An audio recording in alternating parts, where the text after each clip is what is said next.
की। छत्तीसगढ़ में चुनाव निपटने के बाद भी कांग्रेस अब भी एक्टिव मोड में नजर आ रही है, तो कांग्रेस ने और भी अपने प्रत्याशियों को दिशा निर्देश दे दिए, यानी कि अलर्ट कर दिया है। प्रत्याशियों से कहा गया है कि जीत का सर्टिफिकेट लेते ही उन्हें रायपुर आना होगा। प्रत्याशियों को पार्टी के संपर्क में लगातार बने रहने को कहा गया है। यही वजह है कि पीसीसी चीफ दीपक बैज एक तरफ जहां समीक्षा के बाद 75+ सीटों के साथ सरकार बनने की बात भी कह रहे हैं, तो वहीं शिकायतों की जांच कराकर भीतर घातियों के खिलाफ कार्रवाई के संकेत भी दे रहे हैं। गिनती होगी तो 4 तारीख को संभवतः पूरे हमारे प्रत्याशी रायपुर आएंगे। रायपुर आने के बाद फिर विधायक दल का बैठक होगा। विधायक दल के बाद बैठक के बाद फिर हमारा सरकार बनने के बाद नेतृत्व के लिए आलाकमान निर्णय करेगा। आलाकमान जो निर्णय करेगा सबके लिए मान्य है। हम लोग पूरी तरह से आश्वस्त हैं। इस समय भारतीय जनता पार्टी को कर्नाटक और मध्य प्रदेश की तरह ऑपरेशन लोटस का मौका नहीं मिलेगा। छत्तीसगढ़ में कांग्रेस तैयार है और ऐतिहासिक सीटों के साथ कांग्रेस जीत के आ रही है। भारतीय जनता पार्टी के मौका नहीं मिलेगा। और दिल्ली इसमें ज्यादा प्रवक्ता अमित श्रीवास्तव और बीजेपी के प्रवक्ता केएस चौहान जी जोड़ रहे हैं। आप दोनों का बहुत बहुत स्वागत है बंसल न्यूज पर। सर, ऑपरेशन लोटस की देखिए चर्चा लगातार हो रही है। अभी मतदान संपन्न हुए, छत्तीसगढ़ में काउंटिंग शुरू भी नहीं हुई, लेकिन ऑपरेशन लोटस का जो अलर्ट है उसको कांग्रेस ने जारी कर दिया है। कांग्रेस का कहना है, सबसे पहले मैं प्रतिक्रिया अमित जी आपसे ही लूंगी। कांग्रेस की सरकार बन रही है कह रहे हैं दीपक बैज जी, लेकिन ऑपरेशन लोटस का जो डर कांग्रेस को सता रहा है, इस पर आप क्या कहेंगे?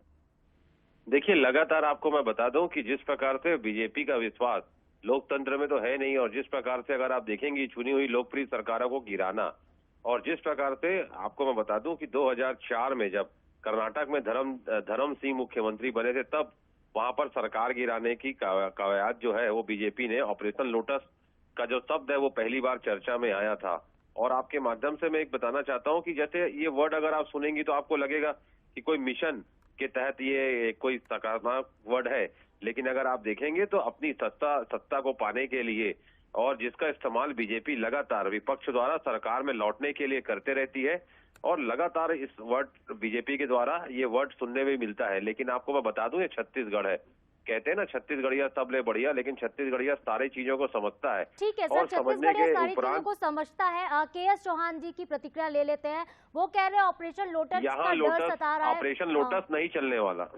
जी सर, बिल्कुल आपके पास वापस आएंगे। केएस चौहान जी का रिएक्शन ले लेते हैं। केएस जी, वो कह रहे हैं कि ऑपरेशन लोटस छत्तीसगढ़ में ना हो जाए, इसलिए वो लगातार अपने प्रत्याशियों को अलर्ट कर रहे हैं, उनके साथ 1-to-1 चर्चा लगातार की जा रही है। इस पर आपका क्या रिएक्शन है? क्या बीजेपी को सरकार नहीं लग रहा कि बहुमत के साथ बन जाएगी? ऑपरेशन लोटस की जरूरत पड़ सकती छत्तीसगढ़ में भी? साधना जी, किसी भी परिवार का, दल का या राष्ट्र का या कोई भी राज्य का सबसे बड़ा जो दुखदाई चीज होती है और जो तबाह करती है उस परिवार को, दल को, वो होती है अंतरकलह, गृह युद्ध। आदमी दुश्मन, बड़े से बड़े दुश्मन से निपट सकता है, लेकिन गृह युद्ध से कैसे निपटेगा? आज जब टीएस सिंहदेव जी बोलते हैं, दीपक बैज जी बोलते हैं कि हम 75 पार कर रहे हैं, तो और टीएस सिंहदेव जी अब बोलते हैं कि मैंने चुनाव तक कुछ नहीं बोला, लेकिन अब मैं बोल सकता हूं कि हम लोग को 75 पार कर ही नहीं सकते हैं, ऐसी पॉसिबिलिटी नहीं है। जबकि हम कोरिया और जशपुर हार रहे हैं, और ऐसी बहुत सारी और भी उन्होंने बहुत सारी बातें बोली, और बोली कि ये मेरा आखिरी चुनाव था, इसके बाद तो मैं चुनाव लड़ने वाला नहीं हूँ, और बिना मुख्यमंत्री के चुनाव लड़ना भी बेईमानी होगा। और उसके पहले, कुछ दिन पहले ही ये कई बार फ्रीक्वेंटली दिल्ली जाते रहे। इवन जो 17 तारीख को जब मतदान था, उसके एक दिन पहले भी, जब कोई भी प्रत्याशी दूसरे कॉन्स्टिट्यूएंसी पे भी नहीं जाना चाहता है, ये 16 तारीख को भी दिल्ली गए टीएस सिंहदेव जी। अंतरकला इनके पूरे दिलो दिमाग पे छाई हुई है, अंतरकला सभी चीजों पे छाई हुई है। जब दीपक बैज जी बोल रहे हैं कि हम 4 तारीख को ऐसा ऐसा करेंगे, ये प्रोग्राम करेंगे, वो प्रोग्राम करेंगे, अरे भाई तो ये भी बता देते आपका मुख्यमंत्री कौन है? केएस जी, देखिए कांग्रेस का मुख्यमंत्री तो देखिए कौन होगा, लेकिन बीजेपी ने भी तो नहीं बताया आपका मुख्यमंत्री कौन। ये बात नहीं, सुनिए ना साधना जी, मेरी पूरी बात तो सुन लीजिए।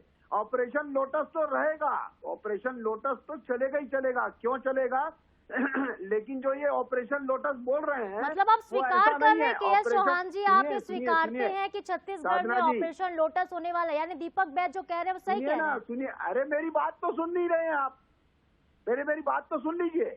ऑपरेशन लोटस किसको बोलते हैं? ऑपरेशन लोटस बोलते हैं भारतीय जनता पार्टी की सरकार की स्थापना तो होगी, और वो जनता कर चुकी है। 7 तारीख को भी कर चुकी है और 11 तारीख को, 17 तारीख को भी कर चुकी है। जी बिल्कुल कर चुकी है। 17 तारीख को जनता तय कर चुकी है। ऑपरेशन लोटस होगा, कांग्रेस का हाथ आने वाला है, कमल खिलने वाली, देखिए जनता ने तय कर लिया है। बहुत बहुत शुक्रिया आप दोनों का। 3 तारीख को सबके सामने हो जाएगा कि किसके सिर आखिर ताज छत्तीसगढ़ में सजता है। बहुत बहुत शुक्रिया दोनों का।